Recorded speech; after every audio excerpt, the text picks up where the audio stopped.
kati kuli internet radio.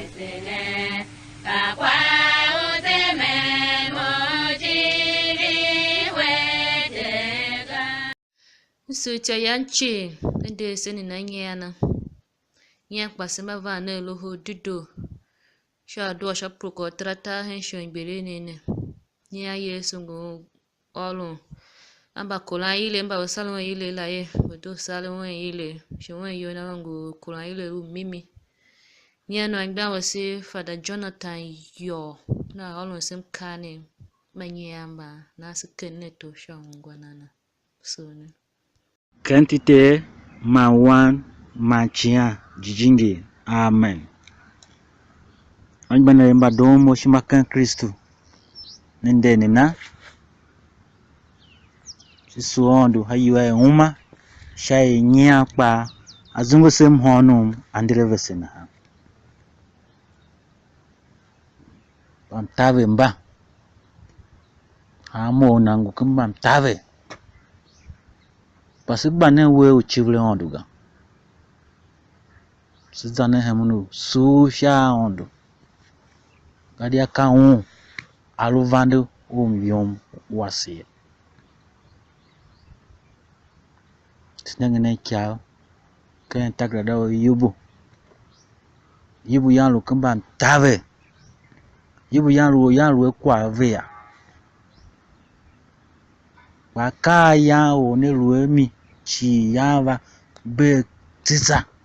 one ya ruwe zaninya bishi ba zaninya ne yava be tisa sashe haka ya ruwe michi ba sashe one kra ruwe kwa momo mbe na kpa yava kakra one mogba chorno wange ruwe vavio iji Iva kuhana kuha gongo. Baune yang su ha ondu. Yang bawelu chivle onduga. Yang bawe ha onduga. Na ondukba. Yang hungule naga. Ondu yawa nona ka. Double ka ya. Wadon nemula. Na sekpa mutawu seshima yang nyane. Kemba mzeyo mbasuluwe michikchi. Tefa na sizane hame usu shana chichive kia kaunti une nase msanyo ya tine kwa emso mese chisi hane shimahami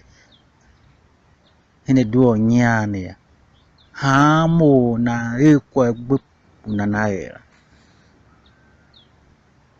Hamo na erin kwa gbopu na agera amimi kiko alo su hihi usungwa kenta da profeti Yeremia ne ikawisi yomba ondo ya tsuwa bo lumba hamene ba Israel manene ya vu erin kwa gbopu vega na shima vihi onda ave tanama hayang nyane ondo kavi kwa tsemba kulayemba witimi yongu shivisembi I henaji amla kwa ni tseve une tsave achiuma ya bayondo nave taha yevi nengi hayo bayomala hingiyo nzule yo bahamene nzule yo yanatsa bakwa monkpa yang bawe hatsana ya yoru yang nega kana ama shima ya vihi ha ondo ave ama hame chi on bana madomo shima ka kristo ka hana ondo buduye ko ya shine ka ya la higen pa ga bahamene ase banzule vese yomba yana tsa ketawas un Nigeria ne atok posu yomba ben ha mayange ku huma ka o mo yemne yem zande pa hone wo shimi nyoro ko ya ki yo pa shima ku hiya wo pa shima ku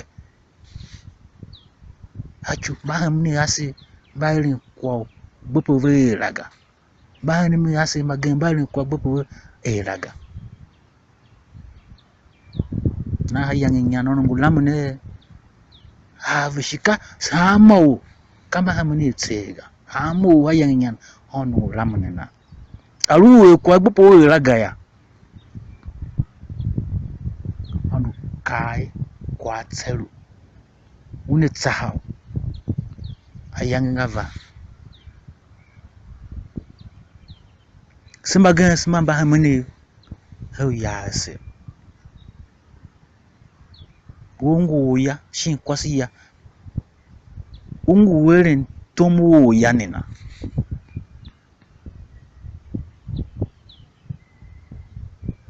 ungu nenge hambe nina sima gembe esi sima kratsa vega kwa gbasemba esi ga alungu tsaha wanwuga shingu tsaha mbe uga ya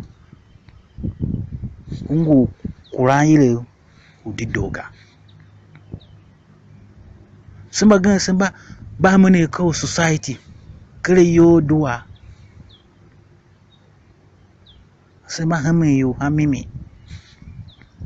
simba ren kwa gbopo siye lakpa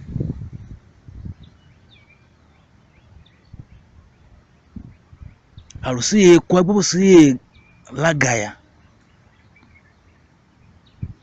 kwa one tsese so nyane honu lamone hamao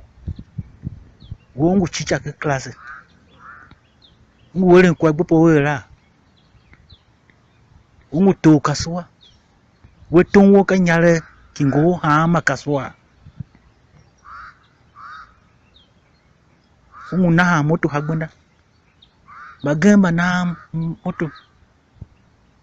kawe to jimoto ko zohona ve chimanyo una na gugu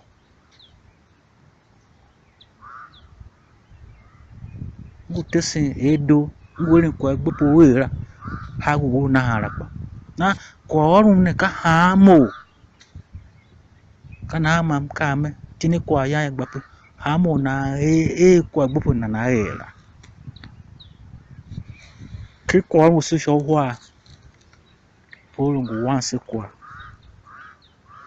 kause ba higa kan Kristo Yesu yo nemba njise nelu icha ningi kiwa shawamba Kristo me ansilu jise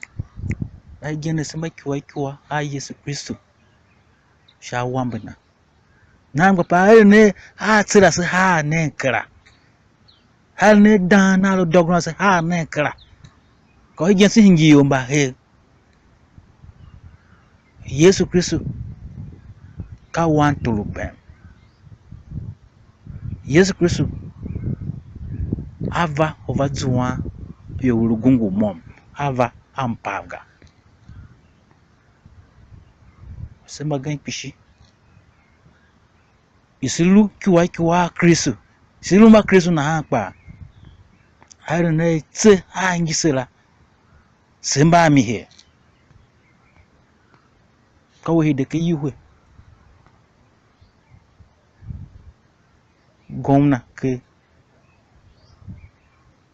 hideki uru gomna kului hideki tsa uru gomna kulu tsa hideki fie manja pa ungu Kristo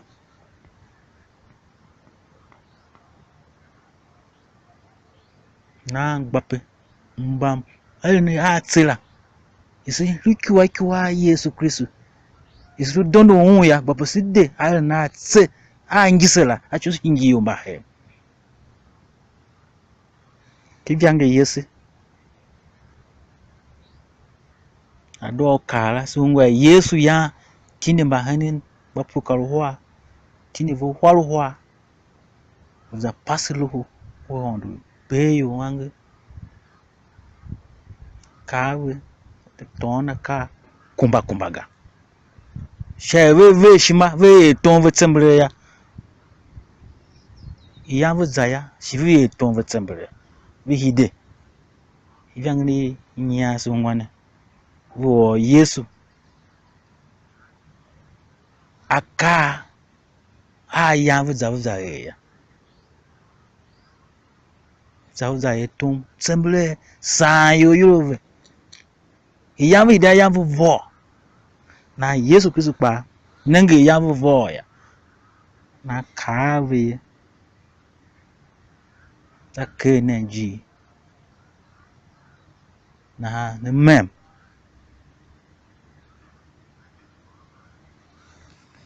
so yavu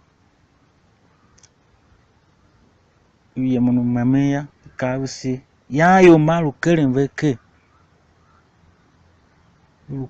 veke sha iye tombi yanvera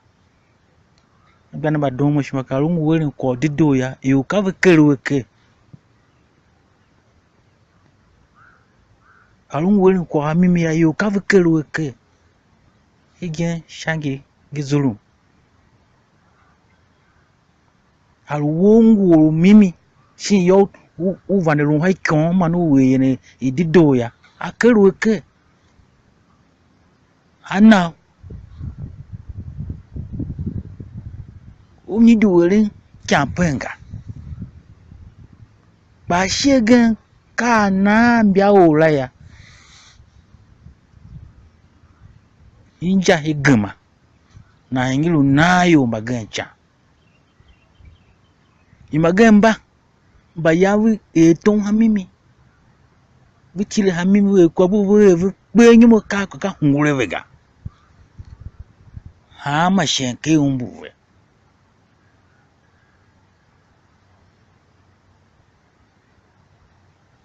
iyavi ka gbe yame ya chive yin ya yomba nengeve nengneve ya buka budam muzanyo mpu yavu yemela Yesu mamba hanena zanyo ya ikausi ya nenge yombani mhonu kolonave shachu yavu vo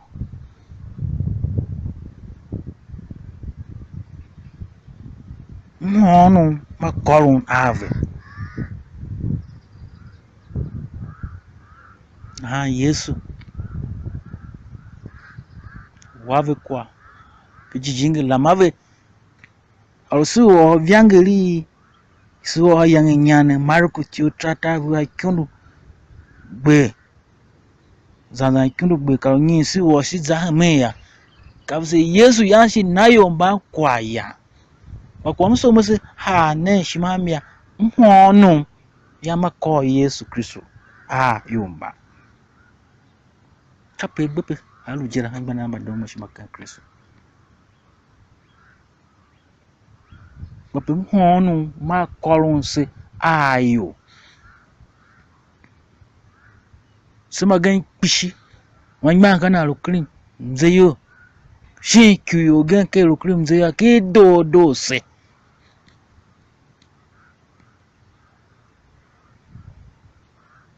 sema gan wanyma gan kana va ke do se baba silu yomba dune mhono Yesu Kristo na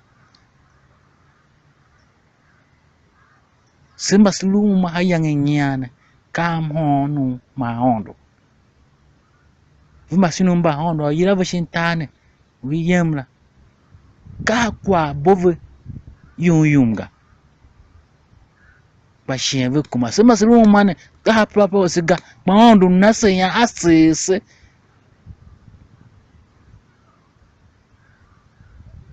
ya anasiya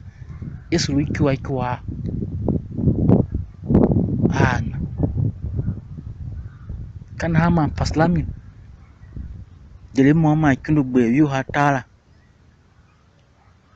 kaye dele haruwe wewu afre ka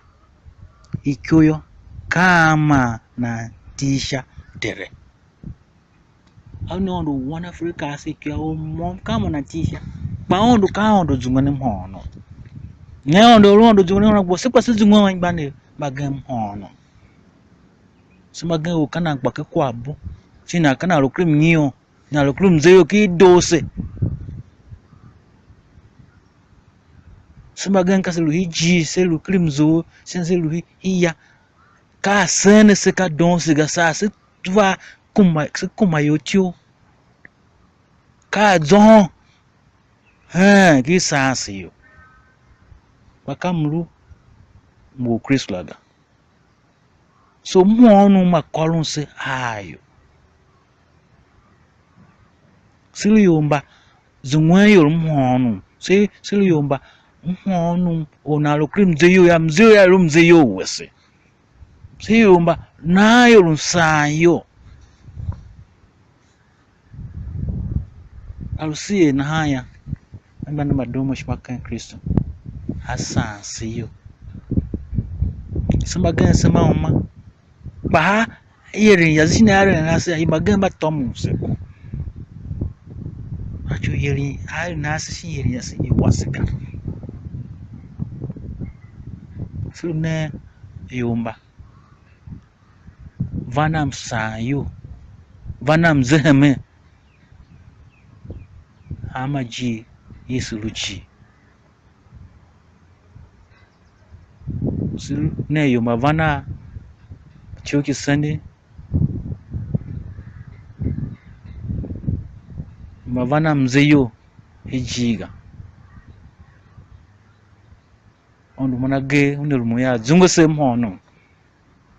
asane yere na shavisi shesi zamanu chivu shintania kanti Yesu Kristo sema sono amen. Sisu wangba wasi Father Jonathan shamkanim na ene basinya na se do salene Yesu Kristo yilo na la se kumba ye kumba vo ya so na chi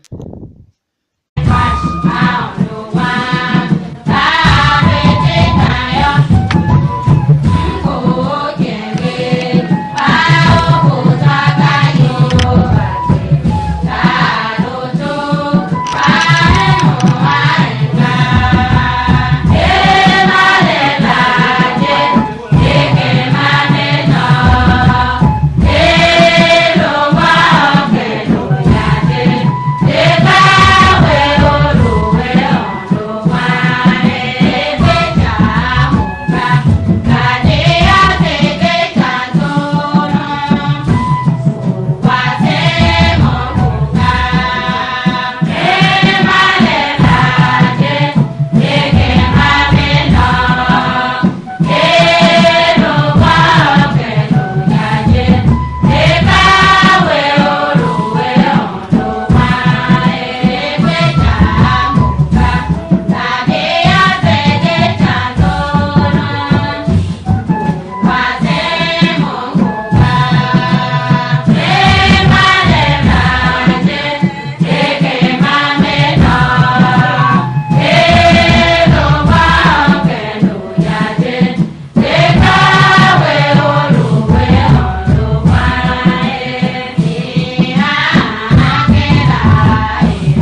I, the Lord of sea and sky,